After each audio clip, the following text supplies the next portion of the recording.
ഒരു 5:45 കേട്ടോ. 5:45 നമ്മൾ ഹാർബറിൽ നിന്ന് പുറത്തോട്ട് വന്ന് നേരെ ചാളപ്പണിക്ക് തന്നെയാണ് പോകുന്നത്. ഈ പ്രാവശ്യത്തെന്ന് പറഞ്ഞാൽ നമ്മൾ തെക്ക് വശത്ത് നിന്നല്ലാതെ പണി പിടിക്കുന്നത് വടക്ക് വശത്താണ്. വടക്ക് വശത്ത് എന്ന് പറഞ്ഞു കഴിഞ്ഞാൽ കൊല്ലം ഹാർബറിൻ്റെ വടക്ക് വശം പോകുന്നതിന് ഒരു പ്രധാന ഒരു ഭാഗം എന്ന് പറഞ്ഞു കഴിഞ്ഞാൽ ഈ കൊല്ലം ലൈറ്റ് ഹൗസിൻ്റെ അപ്പുറത്ത് മറികടന്ന് പോകുന്നതാണ്. ഈ കാണുന്ന ഒരു ഭാഗം കേട്ടോ, നമ്മുടെ ലൈറ്റ് ഹൗസ് ഉണ്ടല്ലോ, ആ ലൈറ്റ് ഹൗസിൻ്റെ നമ്മുടെ ഈ ഒരു ദൂരത്തോട്ട് മാറി നോക്കി ഏകദേശം ഒരു 5 കിലോമീറ്ററോളം പാറ പൊങ്ങി നിൽക്കുന്ന ഒരു സ്ഥലമാണ് കേട്ടോ.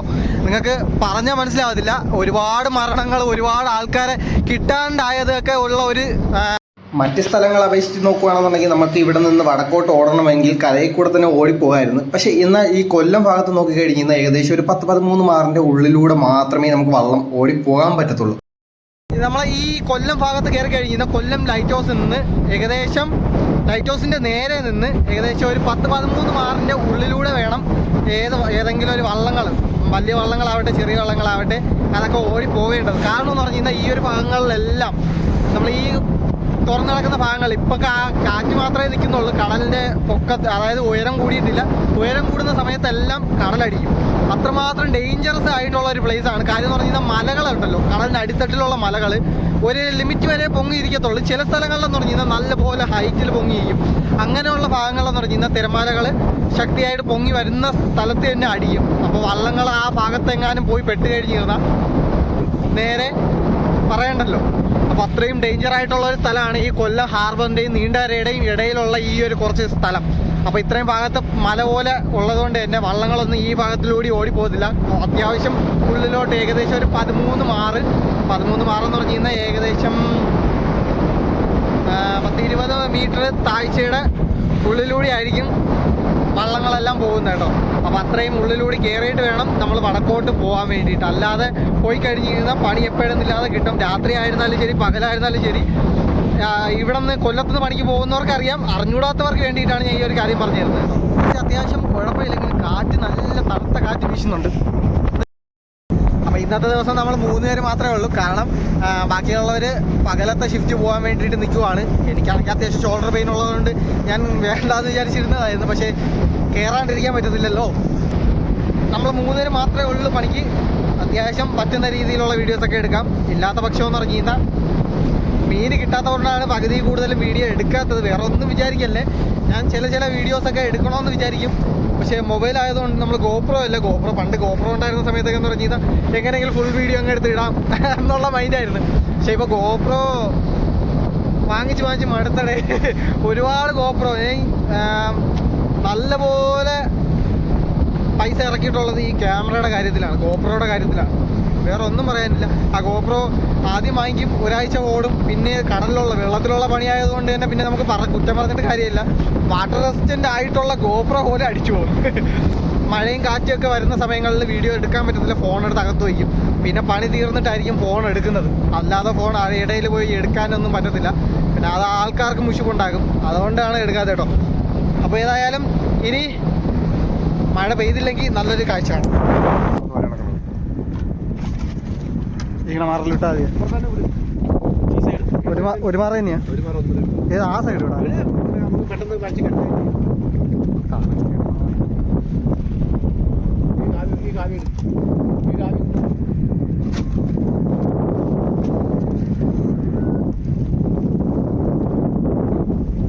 അങ്ങനെ കൃത്യം 6:15 തന്നെ നമ്മുടെ വലയും കാര്യങ്ങളെല്ലാം വെള്ളത്തിലോട്ട് നീട്ടുവാണ്. നീട്ടുന്ന കാര്യം എന്ന് പറഞ്ഞു കഴിഞ്ഞാൽ ക്യാമറയിൽ അത്യാവശ്യം, അതായത് ഫിഷ് ഫൈൻഡറിൽ കുറച്ചധികം മീനുകൾ കാണിച്ചു പോയിട്ടുണ്ടായിരുന്നു. അപ്പോൾ ആ മീനുകളെല്ലാം കാണിക്കുന്നത് കൊണ്ട് തന്നെ നമ്മളൊരു സംശയത്തിൻ്റെ പേരിൽ കുറച്ച് വില വിട്ട് നോക്കുവാണ്. കുറച്ച് നേരം വിട്ട് നിന്ന് മീൻ എന്താണെന്ന്, അതായത് ഏത് മീനാണ് നമ്മൾ ആ ഫിഷ് ഫൈൻഡറിൽ കാണിച്ചതെന്നുള്ളത് നോക്കിയിട്ട് നമുക്ക് അടുത്ത ബാക്കിയുള്ള വലകളെല്ലാം വിടും. അപ്പോൾ ഈ കടവള്ളത്തിൽ എന്ന് പറയുന്നത്, അതായത് നമ്മുടെ ഇഞ്ചിൻ്റെ ഭാഗത്തിരിക്കുന്ന ഈ ഇത്രയും വലകൾ നമ്മൾ വെള്ളത്തിലോട്ട് വിടുവാണ്. പോരാതെ നമുക്ക് അങ്ങ് ഫ്രണ്ടിലോട്ടാണ് വല വലിച്ചു വെക്കേണ്ടത്. അതിന് വേണ്ടിയിട്ട് കാര്യം എന്ന് പറഞ്ഞാൽ റിവേഴ്സ് എടുത്തിട്ട് പോകുമ്പോൾ വല വിടാനൊക്കെ എളുപ്പമെന്ന് പറഞ്ഞു കഴിഞ്ഞാൽ നമ്മുടെ ഫ്രണ്ടിൽ നിൽക്കുമ്പോഴാണ് കേട്ടോ. നമ്മൾ കുറച്ച് വലയും കാര്യങ്ങളെല്ലാം വിട്ട് നിർത്തിയിട്ടുണ്ട്.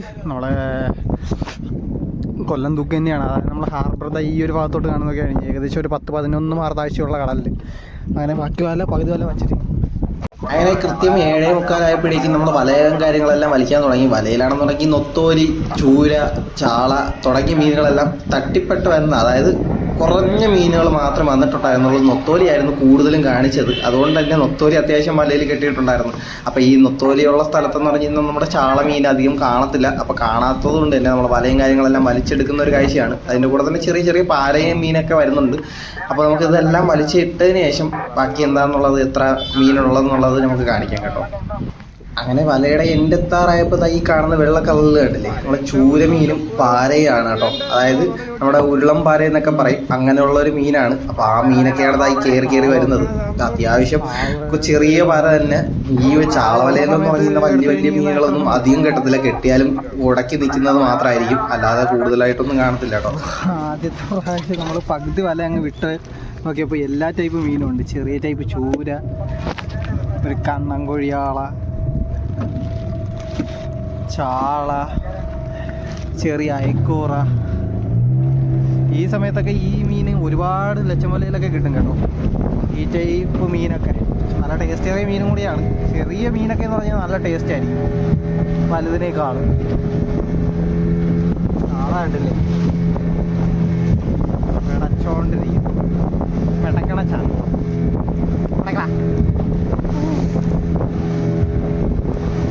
ഏതായാലും ഇത്ര മീനേ കിട്ടിയുള്ളൂ. വീണ്ടും വടക്കോട്ടോടുവാണ്. കുറച്ച് വടക്കോട്ട് മാറിയിട്ട് വല ഒന്നുകൂടെ നീട്ടി നോക്കും.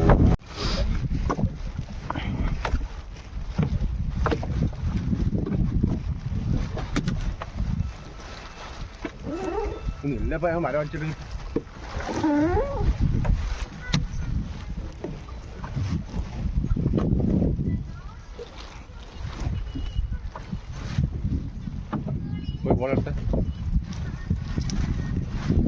മല പഠിക്കുന്നത് ലാഭന്റെ മൊബൈലിൽ വിളിക്കാൻ പറയണേ. ലാഭന്റെ മൊബൈലിൽ കയ്യിൽ വെച്ചിരിക്കുന്നു ഒരു ചാടാന്ന്. അങ്ങനെ അവിടെ നിന്ന് ഓടി നേരെ കൊണ്ട് കുറച്ച് വല, അതായത് ഏകദേശം ഒരു പീസ് വല നമ്മൾ വല വീണ്ടും നീട്ടി നിർത്തിയിട്ടുണ്ടായിരുന്നു 8:15 ആയപ്പോഴേക്കും. അതിനുശേഷം ചെറുതായിട്ടൊന്ന് വലിച്ചു നോക്കി മീനുകൾ തട്ടിയിട്ടുണ്ടോ എന്ന് അറിഞ്ഞതിന് ശേഷം മാത്രമേ നമ്മൾ ബാക്കിയുള്ള വലകളൊക്കെ വിടത്തുള്ളൂ എന്ന് ഞാൻ മുമ്പത്തെ വീഡിയോയിൽ ഞാൻ പറഞ്ഞിട്ടുണ്ട്. അതുപോലെ തന്നെ നമ്മൾ വലയും കാര്യങ്ങളെല്ലാം വലിച്ചു പോകുന്ന ഒരു കാഴ്ചയാണ് നിങ്ങളത് കാണിക്കുന്നത് കേട്ടോ. മേവലയ്ക്ക് മീൻ വന്നെങ്കിൽ കുഴപ്പമില്ലായിരുന്നു.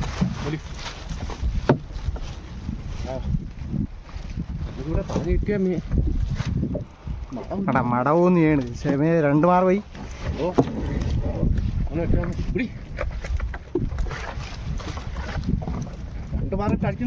പിന്നെ മടവൊന്നും ചെയ്യണ മീനല്ലേ, 2 മാർ അടിച്ചിട്ട് പോവാം. ചൂരയും മീനായിട്ട്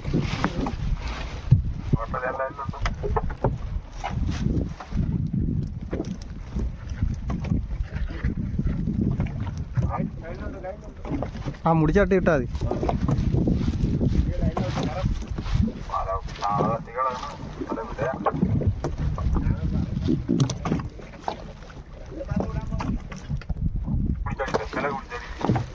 മേലൊക്കെ പിടിച്ചടിക്കും.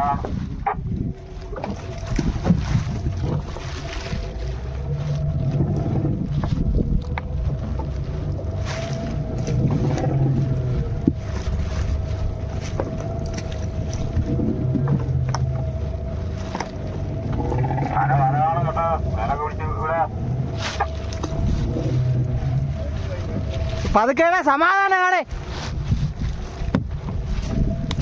വല എങ്ങനത്തെ വലയെന്ന് അറിഞ്ഞു പോയെ.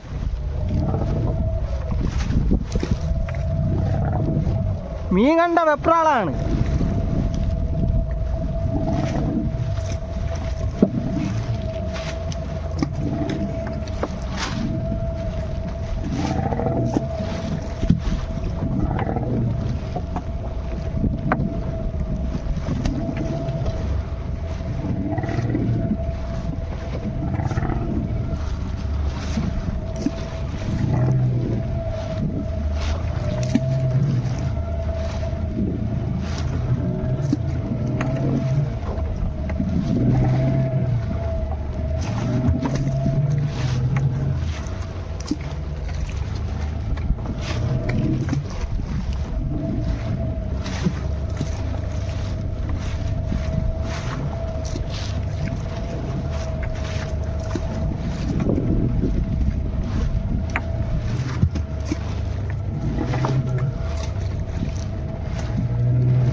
അങ്ങനെ വലയെല്ലാം വിട്ട് തീർന്ന് ഏകദേശം ഒരു 20 മിനിറ്റ് കഴിഞ്ഞപ്പോൾ തന്നെ വീണ്ടും വല വലിക്കാൻ വേണ്ടി തുടങ്ങി. അതായത് മീനുകൾ ഒരുപാട് കെട്ടിയിട്ടുണ്ടോ, അത് കുറച്ച് മീനാണോ, ഇപ്പോൾ മീനുകളെ ഏത് ലാത്തം, അതായത് എങ്ങനത്തെ മീനുകളൊക്കെയാണ് ഓടിക്കിടക്കുന്നത് എന്നൊക്കെ നോക്കുന്ന ഒരു പ്രോസസ്സാണ് നമ്മൾ ഈ കുറച്ച് നേരം കൂടെ നിർത്തിയതിന് ശേഷം വല വലിച്ച് നോക്കുന്നത്.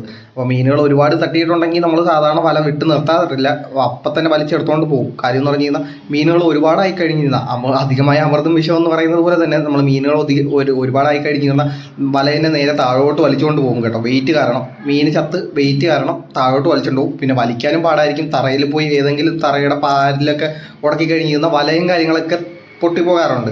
അങ്ങനെ പൊട്ടിപ്പോകാതിരിക്കാൻ വേണ്ടിയിട്ട് നമ്മൾ ആദ്യമേ ഒന്ന് പൊക്കി നോക്കും. മീനുകൾ ഒരുപാട് തട്ടിയിട്ടില്ലെങ്കിൽ കുറച്ച് നേരം കൂടെ വിട്ടു നിർത്തും.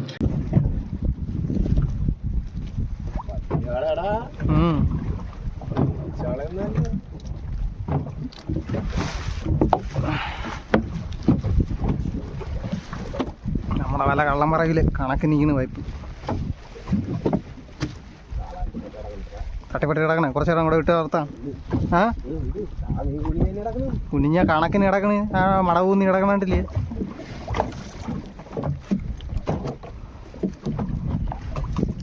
വരച്ച് ആ ചാളവായം സന്തോഷമായില്ലേ?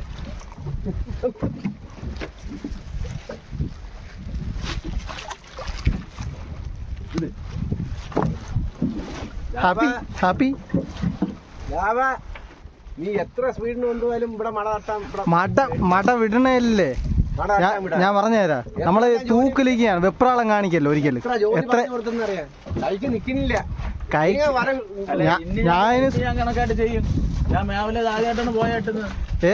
അതല്ല ഞാൻ പറയണ, മനസ്സിലായേ? നമ്മളെ മീന് കണ്ടാകെ വെപ്രാളം കാണിക്കല്ലേ. നമ്മൾ കണക്കിന് 4-5 ആവി അതിന് കണക്കാക്കി ഞാൻ വന്ന് ഞാൻ അത്ര സ്പീഡിനെ കൊണ്ടുപോയേ. ആ കെട്ടാൻ വേണ്ടി സമയത്ത് കണക്കിന് നിർത്തും വെള്ളം. വള്ളം അങ്ങനെ വള്ളം ചാളവായാണ്.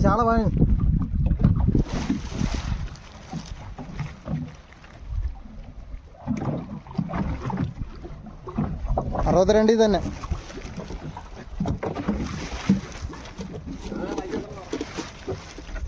ജോയളയാ ഞങ്ങൾ വലിച്ചു വയ്ക്കാണ് കേട്ടാ.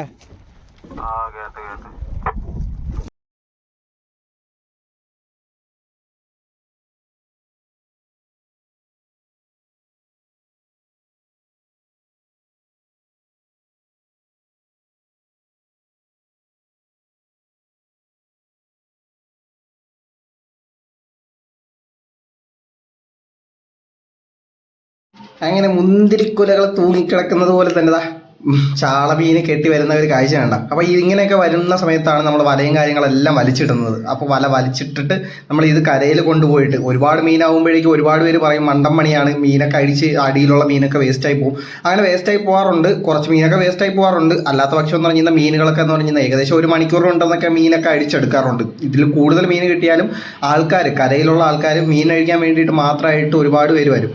അപ്പോൾ അങ്ങനെയുള്ളത് കൊണ്ട് തന്നെ നമുക്ക് പേടിക്കേണ്ട ആവശ്യമൊന്നുമില്ല. നമ്മൾ എത്ര മീൻ കൊണ്ടുപോയാലും കരയിൽ പോയി കഴിയുന്ന വലയിൽ മീൻ അഴിച്ചെടുക്കാൻ ആൾക്കാർ കാണും. അപ്പോൾ അതുകൊണ്ട് തന്നെ നമുക്ക് കൂടുതൽ മീൻ ചാളപ്പണി നടത്തുന്ന സമയങ്ങളിലെന്ന് പറഞ്ഞു കഴിഞ്ഞാൽ ഒരുപാട് പുറത്തുനിന്നൊക്കെ ആൾക്കാരൊക്കെ വന്ന് മീൻ അഴിക്കാൻ വേണ്ടിയിട്ടൊക്കെ നിൽക്കും. മീൻ അഴിക്കാൻ നിൽക്കുമ്പോൾ കറിക്ക് മീനും അതുപോലെ തന്നെ അതിൻ്റേതായിട്ടുള്ള ഷെയറും കാര്യങ്ങളൊക്കെ കൊടുക്കാറുണ്ട് കേട്ടോ. അപ്പോൾ വള്ളക്കാരുടെ പണി നടക്കുന്ന ഈ ബോട്ട് അടയ്ക്കുന്ന സമയങ്ങളിൽ എന്ന് പറഞ്ഞാൽ ചാളപ്പണി അതുപോലെ തന്നെ അയിലപ്പണിയൊക്കെ നടക്കുന്ന സമയങ്ങളിൽ ഏറ്റവും കൂടുതലും കരയിൽ നിൽക്കുന്നവർക്ക് ഒരുപാട് പേർക്ക് പൈസയൊക്കെ കിട്ടാറുണ്ട്. അപ്പോൾ മീനുകളൊക്കെ വരുന്ന മീനും വലയും എല്ലാം കൂടെ ചേർത്തങ്ങിട്ട് പിടിച്ചിടുന്ന ഒരു കാഴ്ചയാണ്. അപ്പോൾ വെള്ളത്തിൽ നിൽക്കുന്ന ആ തിളങ്ങുന്ന സാധനങ്ങളൊക്കെ കണ്ട നമ്മൾ മീനുകൾ വരുന്ന ഒരു പ്രത്യേക ഭംഗി തന്നെയാണ്. വെള്ളത്തിൽ നിന്ന് കാണുമ്പോൾ മീൻ ആ തിളക്കത്തോടെ വരുന്നത് കാണുമ്പോൾ മത്സ്യത്തൊഴിലാളികൾക്ക് എല്ലാവർക്കും ഒത്തിരി സന്തോഷത്തിൽ കൂടുതൽ തന്നെ. അപ്പോൾ മീനും കാര്യങ്ങളെല്ലാം അതേപോലെ അങ്ങ് വലിച്ചിടുന്ന ഒരു കാഴ്ചയാണ്. ഇനി ഏതായാലും വലിച്ചിട്ടിട്ട് നമുക്ക് കരയിലോട്ട് ഓടുന്ന സമയത്ത് നമുക്ക് കാണാം.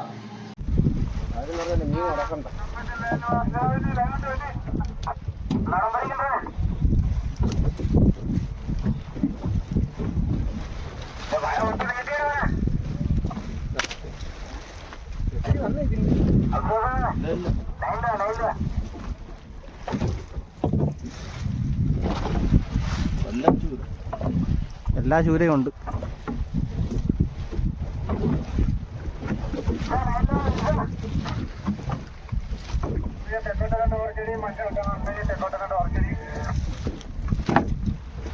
പറഞ്ഞ് കരയുന്ന വള്ളങ്ങൾ ചിലപ്പോ തള്ളിയാലും തള്ളുക.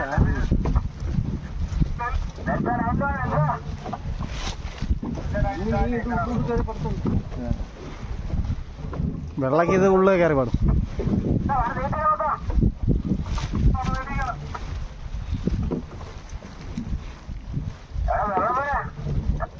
എട്ടടി വന്നില്ലേ? ആ എട്ടടി വന്നേ. വരാൻ ചാൻസ് ഇല്ലല്ലേ? ഒരു വലയില്ലേ? രണ്ട് വലയുണ്ട്, പച്ച വല.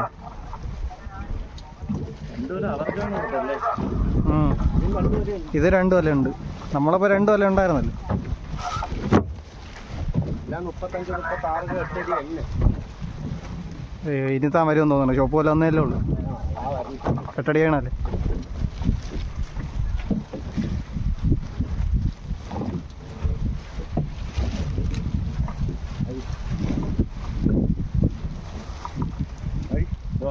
ഇങ്ങോട്ട് വലിച്ചിട്, കുറച്ചുകൂടെ വലിച്ചിട്.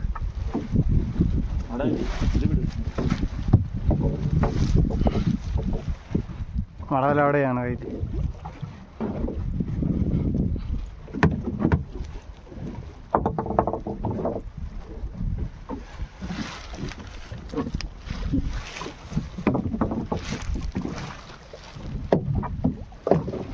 കറക്കിയെടു. ചാടി പോകണം.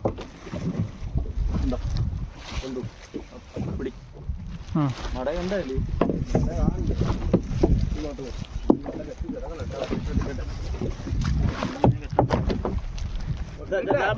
വലിച്ചുവിട്, വലിച്ചുവിട്.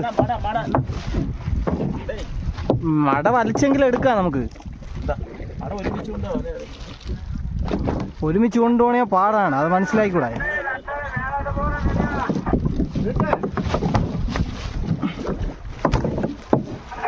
ആ വിട്ടോ.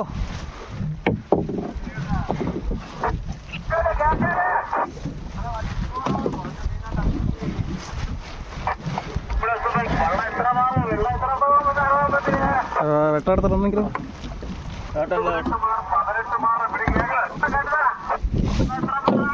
നെല്ല് വെള്ളം കറങ്ങട്ടെ, വെള്ളം കറങ്ങട്ടെ. ഇന്നലെ പിടിച്ചാ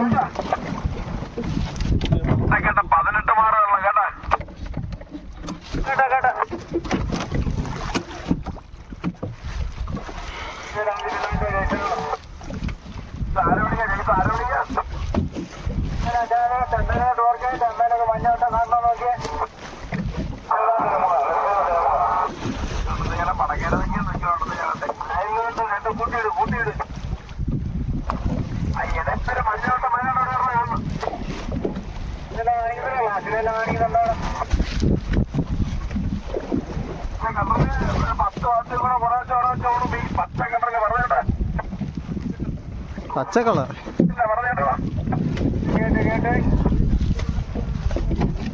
ആ 1-2 മാറിലിരുന്ന് 2 ആകണ്ടേ?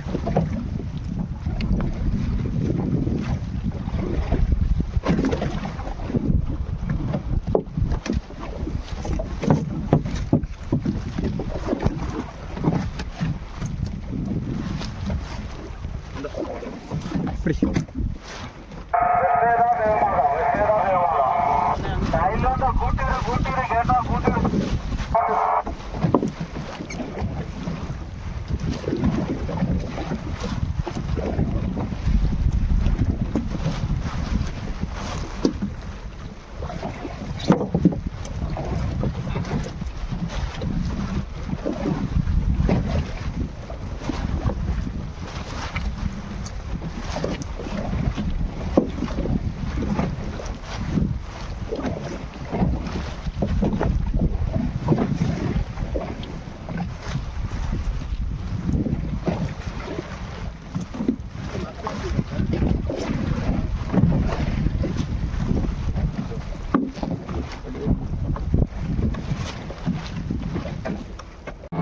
അങ്ങനെ മീനെല്ലാം വലിച്ചിട്ട് കഴിഞ്ഞതിന് ശേഷം നമ്മൾ കരയിലോട്ട് ഓടി പോവുകയാണ്. അപ്പോൾ കരയിലെത്തിയതിനു ശേഷം മീൻ കച്ചവടം കാര്യങ്ങളൊന്നും കാണിക്കാൻ പറ്റിയിട്ടില്ല. അത് വേറെ ഒന്നുമല്ല, ആ സമയമായപ്പോഴേക്കും മഴയും കാര്യങ്ങളൊക്കെ വന്ന് മൊബൈൽ എടുക്കാൻ പറ്റിയില്ല. മൊബൈൽ വള്ളത്തിൻ്റെ അകത്തോട്ട് വച്ചിരിക്കുകയായിരുന്നു.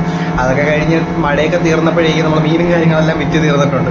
അപ്പോൾ ഈ മീൻ വിൽക്കുന്നത് എത്ര രൂപയാണെന്നുള്ളതൊന്നും ആ സമയത്ത് പറയാൻ പറ്റിയിട്ടില്ല. അത് ഏകദേശം ഒരു 54,000 രൂപയുടെ മീനാണ് നമ്മുടെ ഈ വള്ളത്തിൽ കിടക്കുന്നത് കേട്ടോ. അപ്പോൾ അത്രയധികം മീനുകൾ നമ്മൾക്ക് ആ ഒരു റേറ്റിനാണ്. കാര്യം എന്ന് പറയുന്നത് ചാളയ്ക്ക് ഇപ്പോൾ വില നേരെ കുത്തനെ ഇടിഞ്ഞിട്ടുണ്ട്. ഏകദേശം ഒരു കിലോയ്ക്ക് 150, 110, 140 അങ്ങനെ പല റേറ്റിൽ പല സമയങ്ങളിൽ പോകാറുണ്ട്. അതായത് ഓരോ കൂട്ടം മീൻ പോകുമ്പോഴും ഓരോ സമയത്ത് ഓരോ റേറ്റാണ്. അങ്ങനെ മീനെല്ലാം അഴിച്ച് തീർന്നപ്പോഴേക്കും 1:52 അതായത് 10, 20, 28 നമ്മൾ സ്റ്റാർട്ട് ചെയ്ത് വിട്ട് 10:45 ആയപ്പോഴേക്കും 10:45, 11 മണിക്ക് നമ്മൾ എത്തിയതായിരുന്നു ഹാർബറിൻ്റെ അകത്ത്. അപ്പോൾ 11 മണിക്ക് ഹാർബർ എത്തിയതിന് ശേഷം ഇപ്പോൾ 1:55 ഇത്രയും സമയം മീൻ അഴിക്കുകയായിരുന്നു. അപ്പോൾ പോരാതിന് ഇടയ്ക്കിടയ്ക്ക് മഴയൊക്കെ വന്നായിരുന്നു. മഴ വന്നതുകൊണ്ടൊക്കെ പോരാതിന് മീൻ അടിക്കുന്ന സമയത്തെന്ന് പറഞ്ഞു കഴിഞ്ഞാൽ നമ്മൾ കരയിൽ ശ്രദ്ധിച്ച് മീൻ പെട്ടെന്ന് കൊണ്ടുപോകാൻ വേണ്ടിയിട്ടൊക്കെ നിൽക്കണം. ഇല്ലയെന്നുണ്ടെങ്കിൽ ഒരുപാട് ഇതായിരിക്കും. അപ്പോൾ അതുകൊണ്ടായിരുന്നു വീഡിയോ ഒന്നും എടുക്കാത്തത്. മീനൊക്കെ അഴിച്ച് വിറ്റ് കഴിഞ്ഞ് ഏകദേശം എത്ര രൂപയ്ക്ക് ഉണ്ടെന്നൊന്നും ഞാൻ നോക്കിയില്ല. രാവിലെ ആകുമ്പോൾ ഇതിൻ്റെ കണക്ക് പറയാൻ കാരണം വെള്ളയ്ക്ക് വള്ളം തള്ളി വിട്ടിട്ടുണ്ട്. അതായത് 2ാം പാട് വള്ളം തള്ളി വിട്ടിട്ടുണ്ട്. ഇനി ആ പാടിൽ എന്ത് കിട്ടുമെന്ന് അറിയാൻ വയ്യ. കിട്ടുന്ന എന്തായാലും നമുക്കുള്ളത് തന്നെ. അപ്പോൾ ഞാൻ കറിക്ക് മീൻ എടുത്തിട്ട് ഞാൻ വീട്ടിലോട്ട് പോവുകയാണ്. അപ്പോൾ അടുത്തൊരു പാട്